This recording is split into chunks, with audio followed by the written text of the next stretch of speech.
நாக்குண்டாம் நல்ல மனமுண்டாம், மாமலரால் நோக்குண்டாம், மேனி நுடங்காது பூக்கொண்டு, துப்பாத்து திருமேனி தும்பிக்கையான் பாதம் தப்பாமல் சார்வார் தமக்கு. இந்த வீடியோவில் நம்ம பார்க்கக்கூடிய விஷயம் அப்படிங்கிறது மே மாதத்துக்கான பலன்கள். இந்த மே மாதம் அப்படிங்கிறது ஆங்கில மாதம். மே மாதம் அப்படிங்கிறது சித்திரையினுடைய 18ஆம் தேதியிலிருந்து ஜூலை மாதம் ஜூலை மாதம் தொடக்கம் வரைக்கும், அதாவது சித்திரை வைகாசி 17ஆம் தேதி வரைக்கும் இருக்குது. மொத்தம் 30 நாள் இருக்குது இந்த மே மாதம் அப்படிங்கிறது.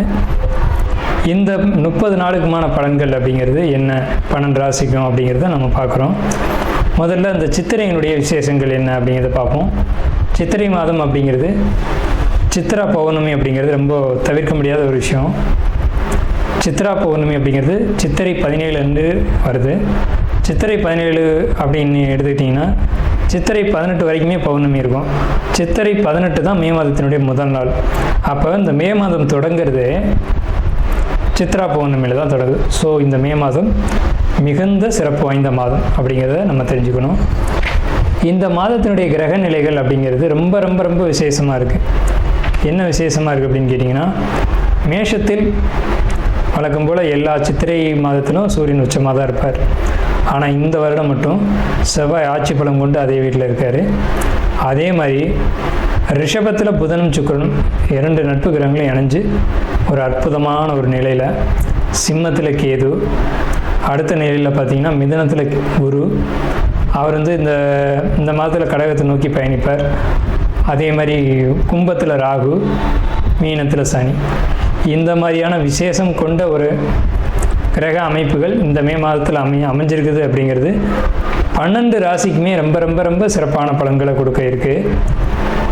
என்ன அப்படின்னு கேட்டிங்கன்னா, 2 சுப கிரகங்கள் அதாவது ஒரு சுப ராசியில், ரிஷபம் அப்படின்றது விசேஷமான ராசி, அங்கே புதனும் சுக்கிரனும் இணைஞ்ச மாதிரி ஒரு மாதம் பிறக்குது அப்படின்னாலே அது விசேஷம்தான். சரி, என்ன மாதிரியான நல்ல பலன்கள் நடக்கும் அப்படிங்கிறத நம்ம பார்ப்போம். இந்த சித்ரா பௌர்ணமியினுடைய விசேஷங்கள் என்ன அப்படின்னு பார்த்தீங்கன்னா, சித்ரா பௌர்ணமி அன்னைக்கு தான் சித்திரகுப்தனுடைய வழிபாடு நடக்கும். சித்திரகுப்தன் அப்படிங்கிறது யாருன்னு கேட்டிங்கன்னா, யமனுடைய பிஏ, அதாவது அசிஸ்டண்ட். இவர் தான் பாவ புண்ணிய கர்மா கணக்குகளை கையில் வச்சக்கூடியவர். ஸோ இவரை வழிபடக்கூடிய நாள் தான் சித்ரா பௌர்ணமி. அது மட்டும் இல்லாது ஒவ்வொரு குடும்பத்திலையும் அந்த குடும்பத்தினுடைய கன்னி தெய்வங்களை வழிபாடு பண்ணக்கூடிய மாதம்தான் சித்ரா பௌர்ணமி. சித்ரா பௌர்ணமி என்று விசேஷமாக அவங்கவுங்க குடும்பத்தில் கன்னி தெய்வங்களை எடுத்து வழிபாடு பண்ணுவாங்க. நம்ம வேணால் கன்னி தெய்வங்களுடைய வழிபாடு எப்படி அப்படிங்கிறத ஒரு தனி வீடியோவை கூட கொடுப்போம். ஸோ கன்னி தெய்வ வழிபாடு அப்படிங்கிறது ரொம்ப விசேஷமானதும் கூட, முக்கியத்துவம் வாய்ந்ததும் கூட. இதில் சித்திரகுப்தனுடைய வழிபாடு ரொம்ப ஒரு அவசியமான விஷயம். அதே மாதிரி திருவண்ணாமலை கிரிவலம், அவரவருடைய குலதெய்வ வழிபாடு. இதில் ரொம்ப குறிப்பிட்டு பேசணும் அப்படின்னா அன்னதானம் கொடுக்கறது. இந்த சித்திரை மாதத்தினுடைய ஒரு உக்கிரமான காலகட்டத்தில் அன்னதானம் கொடுக்கறத காட்டிலும் நீர்மோர் கொடுக்கறது, தாகத்துக்கு தண்ணீர் கொடுக்கறது, இதெல்லாம் ரொம்ப ரொம்ப விசேஷம். ஸோ அவங்க வயிறு குளிர்றது போல், மனம் குளிர்றது போல் உங்களுக்கு கர்மா தீர்க்கப்படும் அப்படிங்கிறது முக்கியமான விசேஷம். ஸோ இது முக்கியமான விஷயம். அதே மாதிரி இந்த சித்திரை மாதத்தில் கத்திரி வெயில் அப்படிங்கிறது மே மாதம் 4ஆம் தேதி அன்னைக்கு மே 28 வரைக்கும் இருக்கும். இந்த 25 நாட்களும் மக்கள் அதிகப்படியாக யாரும் வெளியில் வராமலும் சில விஷயங்களை தவிர்த்துக்கவும் வேணும். குழப்பத்தின் உச்சியில் இருந்த கும்பராசி என்பவர்களுக்கு இந்த மே மாதம் என்ன மாதிரியான பலன்களை தர இருக்குது அப்படின்னு பார்த்தீங்கன்னா, குழப்பம் முழுவதும் தீர்ந்து ஒரு நல்ல ஒரு மாதமாக, ஒரு சிறப்பான ஒரு மாதமாக இந்த மே மாதம், அதாவது இந்த மே மாதம் அப்படிங்கிற 30 நாளும் உங்களுக்கு சாதகமான ஒரு மாதமாகவே இருக்குது.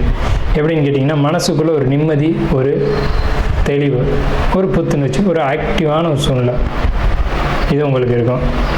குறிப்பாக உங்களுக்கு இது நாள் வரைக்கும் இந்த குழப்பங்கள், உடல் ஆரோக்கிய பிரச்சனைகள், இது ரெண்டும் சரியாகுது. குறிப்பாக சொல்லணும் அப்படின்னா, நீங்கள் நினச்சிக்கிட்டு இருந்த அல்லது நீங்கள் ஆசைப்பட்ட ஒரு ப்ராப்பர்ட்டி அல்லது வாகனம், லக்ஸரியான பொருட்கள் வாங்கக்கூடிய யோகம் அப்படிங்கிறது கண்டிப்பாக கிடைக்கும். உங்களுடைய சகோதர வழியில் பெரிய அளவிலான சப்போர்ட் கிடைக்கும். அதே மாதிரி வெளியூர் ரொம்ப லாங் ட்ராவல் பண்ணணும்னு நீங்கள் பண்ண ப்ரோக்ராம் வந்து உங்களுக்கு அது சக்ஸஸ் ஆகும். உங்களுடைய முயற்சிகள் எல்லாமே வெற்றி அடையும். அதுதான் முக்கியமான விஷயம்.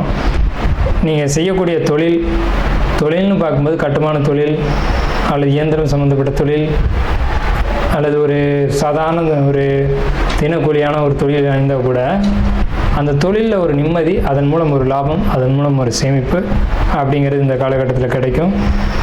உங்களுடைய தந்தை வழி அனுகூலங்கள், தந்தை வழியிலேருந்து அந்த பிரச்சனைகள் சால்வ் ஆகிறதா இருக்கட்டும், தந்தை வழி ப்ராப்பர்ட்டி கிடைக்கிறதா இருக்கட்டும், இது எல்லாமே இதில் இருந்த பிரச்சனைகள் எல்லாமே ஒரு முடிவுக்கு, நல்ல ஒரு தீர்வுக்கு வந்தாச்சு. அதே மாதிரி தந்தை வழி சொத்தில் ஏதேனும் வம்பு வழக்குகள் இருந்தாலும் அதுவும் முடிவுக்கு வரும். ஒரு பத்திரமோ ஒரு பேப்பர்லேயோ ஒரு டாக்குமெண்ட்லேயோ பிரச்சனை இருந்துச்சு அப்படின்னு சொன்னால் அது முடிவுக்கு வந்து உங்களுக்கு சாதகமான ஒரு சூழ்நிலையில் அது அமையும். ஸோ உங்களுக்கு வந்துட்டு நீங்கள் வந்துட்டு ஒரு பத்திரம், பேப்பர், டாக்குமெண்ட் இந்த மாதிரியான துறைகளில் அல்லது ஒரு சின்ன வியாபாரங்கள் செய்யக்கூடிய ஒரு அமைப்புகளில் இருந்தீங்க அப்படின்னாலும் கூட அது உங்களுக்கு பெரிய லாபங்களை கொடுக்கும். அல்லது இந்த மாதிரியான ஒரு தொழில் பண்ணலாம் அப்படின்ற ஒரு ஐடியாவில் இருந்தீங்க அப்படின்னா கூட அது உங்களுக்கு சிறப்பான யோகத்தை கொடுக்கும். ஆல்ரெடி நீங்கள் தொழில் செஞ்சு தொழில் நொடிஞ்சு போய் தொழிலை விட்டுட்டு வெளியில் வந்திருப்பீங்க. மீண்டும் தொழில் செய்யணும்னு நினச்சிருப்பீங்க. அது நண்பர்கள் மூலமாக அந்த ஒரு எண்ணங்கள் உருவாகிருக்கும். இவங்க யாரையும் நம்பி செய்யக்கூடிய ஒரு சூழ்நிலையில் நீங்கள் இப்போ இருக்க மாட்டீங்க. ஆனால் செய்யக்கூடிய காலகட்டம், செய்யலாம். செஞ்சீங்க அப்படின்னா நிச்சயமாக அது முன்னெடுத்து தரும். இன்வெஸ்ட்மெண்ட்டுக்கே பணம் இல்லாத ஒரு சூழ்நிலையில் இருப்பீங்க. நண்பர்கள் உதவி செய்கிறேன்னு சொல்லியிருப்பாங்க. அப்படி நீங்கள் வாங்கி செய்யும்போது கண்டிப்பாக அது லாபத்தை தரும்.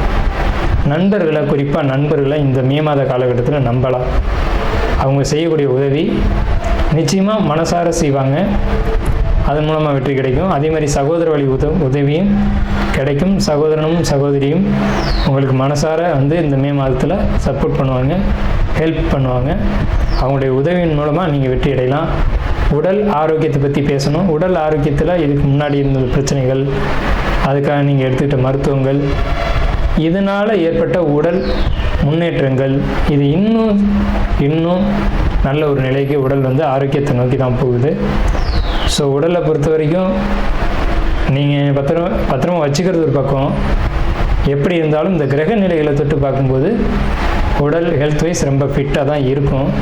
இருந்தாலும் நீங்களும் கவனமாக வச்சுக்கோங்க. கடந்த காலகட்டங்கள் மாதிரியான ஒரு அமைப்புகள் உங்களுக்கு இல்லை. அதே நேரத்தில் ஒரே ஒரு எச்சரிக்கையை மட்டும் நான் கொடுக்கணும் உங்களுக்கு. ஜாப் அப்படின்ற ஒரு விஷயத்தில் இப்போவும் பிரச்சனைகள் உண்டு, வரக்கூடிய அமைப்புகள் உண்டு. குறிப்பாக ஏதேனும் ஒரு சிக்கல்களை நண்பர்களோ அல்லது நண்பர்கள் அல்லாத எதிரிகளோ இழுத்து விடுறதுக்கு பார்ப்பாங்க. அதை பொறுத்து மட்டும் உங்களுடைய ஜாப்பில் உங்களுடைய கவனம் தெளிவாக இருக்கும் பட்சத்தில் உங்களை யாரும் எதுவும் செய்ய முடியாது.